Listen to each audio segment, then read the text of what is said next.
En rentrant dans n'importe quel supermarché chinois, vous pouvez trouver du vin. Selon les chiffres, la Chine a importé plus de 200 millions de litres de vin au cours du premier trimestre 2018, s'élevant à une valeur de près de 800 millions de dollars. Les niveaux de vie sont de plus en plus élevés ces temps-ci et les Chinois font plus attention à leur santé. On dit que boire une certaine quantité de vin par semaine peut réduire les maladies cardiovasculaires. Alors les ventes de vin augmentent jour après jour. Pour cette raison et bien d'autres, les importations chinoises de vin ont augmenté de 32% d'année en année. Et derrière cette augmentation se trouvent les zones de libre-échange pilotes.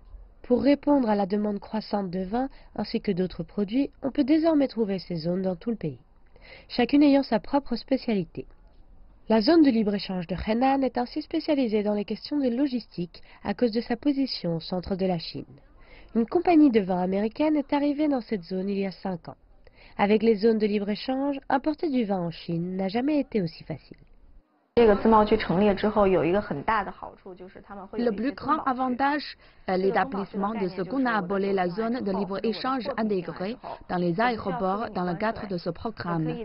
Cela signifie que je peux stocker mon vin dans des entrepôts lorsqu'il arrive, sans devoir payer de frais de douane. Je peux attendre que mes clients viennent récupérer leur vin pour le faire, ce qui fait baisser mes coûts. Toutefois, Douane estime que le prix de stockage dans une zone de libre-échange devrait être plus bas. De leur côté, les autorités affirment que les prix sont déterminés par le marché, mais que le gouvernement peut aider à faciliter les formalités douanières. Les entrepôts sont développés et gérés par certaines compagnies. Les prix sont déterminés par le marché, mais le gouvernement peut offrir quelques conseils, sauf si le gouvernement donne des subventions et qu'il n'est pas facile d'interférer avec le marché. Mais pour ce qui est des formalités, le gouvernement va les rendre de plus en plus faciles. Selon Zhang, la Chine prévoit de collaborer avec des compagnies étrangères pour introduire leurs compétences de gestion avancées.